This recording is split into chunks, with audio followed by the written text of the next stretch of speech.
നല്ല അസല് വയനാടൻ സ്റ്റൈലിൽ പോത്തുംകാല് കഴിച്ചിട്ടുണ്ട്. ഇത് വെറും ലോ ക്ലാസ് സാധനമല്ല, നല്ല ഹൈ ക്വാളിറ്റി കിണ്ണും കാച്ചി കിർമാണി ജബറ സാധനം. വേണമെന്നുണ്ടെങ്കിൽ നോട്ട് ചെയ്ത് വെച്ചോളി. പോത്തുംകാല് ഉണ്ടാക്കുന്ന സമയത്ത് ഈ ഒരു സാധനം കണ്ട് പടച്ചാണ്ട് വേറെ ലെവല് ജിഞ്ചിന്നാക്കടി പൊളപ്പനായിട്ട് മക്കളെ. ഒരു പോത്തിന്റെ കാലെടുത്ത് 4-5 പീസാക്കി വെള്ളം കഴുകി സെറ്റ് ആക്കിയതിനു ശേഷം ഒരു ചെമ്പട്ടിയിലേക്ക് പോത്തുംകാല് അങ്ങോട്ട് ഇട്ട് ആവശ്യത്തിന് മുളക് പൊടി, കാശ്മീരി മുളക് പൊടി, കുരുമുളക് പൊടി, മല്ലിപ്പൊടി, ഇറച്ചി മസാല, പിന്നെ അങ്ങോട്ട് ശകലം അങ്ങോട്ട് മഞ്ഞപ്പൊടി, പിന്നെ മിക്സിയിൽ നല്ല ജീരക അരച്ചങ്ങോട്ട് ഇട്ട് കൊടുക്കും. നമ്മുടെ പോത്തുംകാലിന് കാര്യമായിട്ട് വേണ്ടത് ഈ കാണുന്ന സംഭവമാണ്. ചെറിയുള്ളി കുറച്ചങ്ങോട്ട് കേറ്റിട്ടു, ഒരു 2-3 സവാള അങ്ങോട്ട് കുനുകുന അരിഞ്ഞതും ശകലം കുറച്ച് വെളുത്തുള്ളിയും കൂടി ഇട്ട് കൊടുത്ത് 1 സ്പൂൺ ഇഞ്ചിയുടെ പേസ്റ്റ് ഇട്ട് ആവശ്യത്തിന് കുറച്ച് ഉപ്പ് ഇട്ട് നന്നായിട്ട് അങ്ങോട്ട് ഇളക്കി സെറ്റ് ആക്കാനുണ്ട്. ഒന്നങ്ങോട്ട് മസിൽ പിടിച്ച് ഇളക്കേണ്ടി വരും. ആ ജാതി കിർമണേറ്റാട്ടോ. മസാലയൊക്കെ തേച്ച് നന്നായിട്ട് സെറ്റ് ആക്കിയതിനു ശേഷം അടുത്ത പരിപാടിയാണ് ഈ കാണുന്ന ചെമ്പട്ടിയിലേക്ക് അങ്ങോട്ട് വെള്ളം നിറക്കാന്നുള്ളത്. ചെമ്പട്ടിയിൽ അങ്ങോട്ട് ഫുള്ള് അങ്ങോട്ട് വെള്ളം നിറച്ചതിന് ശേഷം വീണ്ടും നന്നായിട്ടൊന്ന് ഇളക്കി സെറ്റ് ആക്കണം. നമ്മുടെ പോത്തുംകാല് വെക്കുന്നത് വിറകടുപ്പിലാണ്. കുറച്ച് മെനക്കെട്ട ടാസ്ക് പരിപാടിയാണ്. ഇനി ക്ഷമയില്ലാത്തവരാണെന്നുണ്ടെങ്കിൽ കുക്കറിലൊക്കെ ഉണ്ടാക്കാം. പക്ഷെ ടേസ്റ്റിൽ കാര്യമായിട്ട് മാറ്റം. രാവിലെ 8:30 മണിക്കാണ് നമ്മളിത് സ്റ്റാർട്ട് ചെയ്തത്. ഏകദേശം 10 മണിക്കൂറോളം ഇത് കിടന്നങ്ങോട്ട് സെറ്റ് ആവാനാണ്. ഇടയ്ക്ക് ജലാംശം വറ്റുന്നുണ്ടോ എന്ന് ശ്രദ്ധിക്കണം. അടിയിൽ പിടിക്കാതെ മാക്സിമം നോക്കണം. ഇടയ്ക്ക് അങ്ങോട്ട് നന്നായിട്ട് ഇളക്കണം. അങ്ങനെ നീണ്ട 10 മണിക്കൂറിന് ശേഷം നമ്മുടെ പോത്തുംകാല് റെഡി ആയിട്ടുണ്ട്. എന്താ അവസ്ഥ നോക്കിയാലോ. 10 മണിക്കൂറിന് ശേഷം സാക്ഷാൽ നമ്മുടെ പോത്തുംകാല് സെറ്റാണ്. കിടക്കണ കിടപ്പ് കണ്ട മക്കളെ. വേണമെന്നുണ്ടെങ്കിൽ ഒന്നുകൂടെ വെള്ളം വറ്റിക്കുക. ആ പൊറോട്ടയും കൂട്ടി അടിക്കണമെന്നുണ്ടെങ്കിൽ ഇച്ചിരി ഗ്രേവി വേണം. ഞാൻ ഉണ്ടാക്കിയതുകൊണ്ട് പറയില്ല കേട്ടോ. സാധനം കണ്ടാലറിയാം മിയ.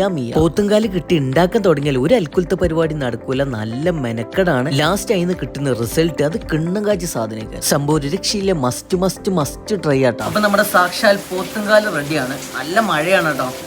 മോനെ സാധനം നടന്നു.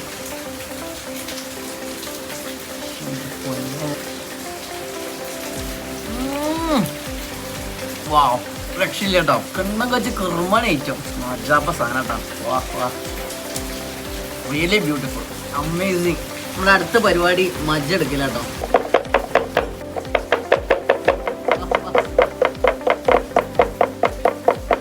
മോനെ സാധനം കിട്ടിയിട്ട മക്കളെ.